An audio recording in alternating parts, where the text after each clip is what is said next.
So guys আজকে হলো 28শে April. আজকে না মানে ভিডিওটা 28শে এপ্রিলে করা। সো যাই হোক আমরা এখন যাচ্ছি সমুদ্রের ধারে, সমুদ্রের সূর্যোদয় দেখতে। সো দেখতে পাচ্ছি আমি সমুদ্রের ধারে এসে পৌঁছেছি। দেখো কত সুন্দর লাগছে, দারুণ লাগছে সমুদ্রটা।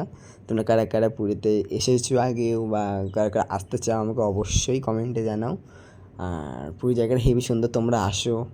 আমরা তো মানে আশা থামছেই না। কিছুদিন আগে গঙ্গাসাগর ঘুরে আসলাম, তার আগে একবার পুরীতে গেছিলাম। তো যাই হোক আবার পুরীতে চলে আসলাম, খুব আনন্দ করছি, খুব মজা করছি। তো যাই হোক ব্লগটা পুরোটা দেখতে থাকো। আর আজকে আমরা এখানকার কিছু লোকাল সাইট সিন দেখবো, সেগুলো তোমার সাথে শেয়ার করবো, যেগুলো মানে ছবি তোলা অ্যালাউ আছে সেইগুলোতেই। আর বাকিগুলো তোমাদের একটু বলে দেবো আর কি। সো যাই হোক, আর এখন আমরা মানে স্নান করছি। আমি আর জেঠি, একটা জেঠি এসেছিলো আমাদের পাড়া থেকে, তোমাদের বলেছিলাম আগের ভিডিওতে। সো আমরা ভোরবেলায় এসে দেখি অনেকজনই স্নান করছিলো, সো আমরাও স্নান করছি। আর আমি এখানে ধাপাস করে পড়ে গেছি ঢেউয়ে। তো খুব দারুণ লাগছিলো আমার। সো যাই হোক আমি আর জেঠি খুব মজা করছিলাম, আর কেউ নামিনি, আমি আর জেঠি নেমেছিলাম। আমি জেঠিকে বললাম যে চলো জেঠি নামা যাক, সবাই যখন স্নান করতে আমরাও নামি। তো যাই হোক স্নান টান করা শেষ হওয়ার পরে আমরা বেরিয়েছিলাম সাইট সিন দেখার জন্য। আর এটা হলো এখন মানে বিপত্তারিণী বাড়ি, এটা আমাদের মানে কি বলবো প্রথম জায়গা। সো সাইট সিনের প্রথম জায়গা। তো এখানে বিপত্তারিণী চণ্ডীবাড়ি দেখতেই পাচ্ছ, বিপত্তারিণী চণ্ডীবাড়ি ঠাকুর দেখে নাও। তারপরে আমরা গেছিলাম গুপ্ত বৃন্দাবনে। দেখো এখানে কত সুন্দর একটা জগন্নাথ আছে, এখানে অনেক মানে ঠাকুরের বিগ্রহ ছিল, মানে মূর্তি সাজানো।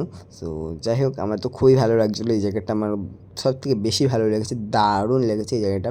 সেখানে অনেক কিছু ছিল, আমরা ঘুরে ঘুরে সব কিছুই দেখছিলাম আস্তে আস্তে। এবার দেখতে পাচ্ছি ওখানে চৈতন্য মহাপ্রভুর একটা বড় বিগ্রহ ছিল, সেটাই তোমাদের সাথে শেয়ার করলাম। আর এখানে দেখতে পাচ্ছ চৈতন্য মহাপ্রভু শুয়ে আছে, দেখতেই পাচ্ছ মূর্তিটা কতটা বড়।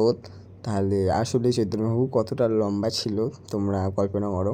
আর এখানে ছিল রামজি আর হনুমান, দেখো কত সুন্দর লাগছিল। তারপরে আমরা গেছিলাম হলো, অ্যাকচুয়ালি আমার এই মন্দিরের নামটা মনে নেই, মানে তোমরা যারা যারা জানো আমাকে অবশ্যই কমেন্টে জানাবে, আর আমি একবার গুগলেও দেখে নেবো। তো যাই হোক এখানে একটা 108 শিব ঠাকুর আছে, সেই জন্য আমি দেখো আকন্দ ফুল তুলে নিয়ে এসেছিলাম। এখন মন্দিরের ভিতরে যাব, এই দেখো এখানে 108টা শিবলিঙ্গ আছে। সো এখানে গিয়ে দেখি পরিষ্কার হচ্ছে মন্দিরটা, সো দিতে পারলাম না ফুলগুলো। আর এখানে দেখো এটা কি আমি ঠিক জানি না। আর এখানে রাম সীতাজি বসে আছে, এখানটা দেখো কত সুন্দর লাগছিলো। সো আমার তো খুবই দারুণ লেগেছে। তো তারপরে আমরা গেছিলাম হলো জগন্নাথ দেবের পিসির বাড়ি, যেখানে জগন্নাথ দেবের চন্দন যাত্রা হয় দেখো। সো খুব দারুণ লাগছিলো। সো সেখানে ছবি টবি ভিডিও করার পরে আমরা দেখো চলে এসেছি মাসির বাড়িতে। মাসির বাড়ি যেহেতু বন্ধ সেই জন্য এখানে আর দাঁড়াইনি। সো যাই হোক বাইরে থেকেই দেখে নিয়েছি। সো গাইস তারপরে আমরা সব দর্শন করার পরে আমরা আসলাম আবার সমুদ্রে চান করতে দুপুরবেলা। সো দেখো আমি এখন যাচ্ছি, আর সমুদ্রে চান করার সময় ভিডিও করতে পারিনি। সো যাই হোক, সো গাইস আমরা এখন যাচ্ছি হলো মানে জগন্নাথ দর্শনে মন্দিরে। সো এখন কটা বাজে, মানে তখন কটা বেজেছিলো জানি না, এখন এডিট করার সময় এখন তো বাজে হলো 4টে, 4:30 বাজে। তো তখন কটা বেজেছিলো জানি না। সো এখন যাচ্ছি মানে চলে এসেছি মন্দিরের সামনে। সো এখন যাবো আমরা সিংহদ্বারের দিকে। তার আগে তোমাদের দেখিয়ে দিই, দেখো ধ্বজা পরিবর্তন হচ্ছে। ধ্বজা পরিবর্তনের সময়টাই আমরা এসছিলাম। সো ধ্বজা পরিবর্তনটা আমরা দেখেছি, খুব ভালো লাগছিলো। প্রথমবার দেখলাম আমি, দুবার আসলাম এটা নিয়ে। তো দুবারের মধ্যে একবার দেখতে পেলাম আমি এটা। সো যাই হোক খুব ভালো লাগছিলো। তোমাদের কেমন লাগলো অবশ্যই কমেন্টে জানাবে। সো দেখো এখন জগন্নাথ মন্দিরের ধ্বজা চেঞ্জ হচ্ছে। সো গাইস তোমরা একবার সামনে থেকে দেখো মন্দিরটা কেমন লাগছে। সো তারপরে আমরা দর্শন করে বেরিয়ে আসার সময় দেখো তোমাদের একটা জিনিস দেখায়, তোমাদের কেমন লাগলো অবশ্যই কমেন্টে জানাবে। এটা সিংহদ্বারের সামনে জগন্নাথ ঠাকুর আছে, ওইটাই তোমাদের জুম করে দেখানোর চেষ্টা করলাম। তো যাই হোক তারপরে দেখো একটা মানে পরিক্রমা টাইপের যাচ্ছিলো। তো দেখো, সো গাইস পুরীর পর্ব 2টা আনতে অনেকটাই লেট হয়ে গেলো। সো যে একটা ম্যানেজ করে নিও, আমি বুঝতে পারছি অনেকটা লেট হয়ে গেছে।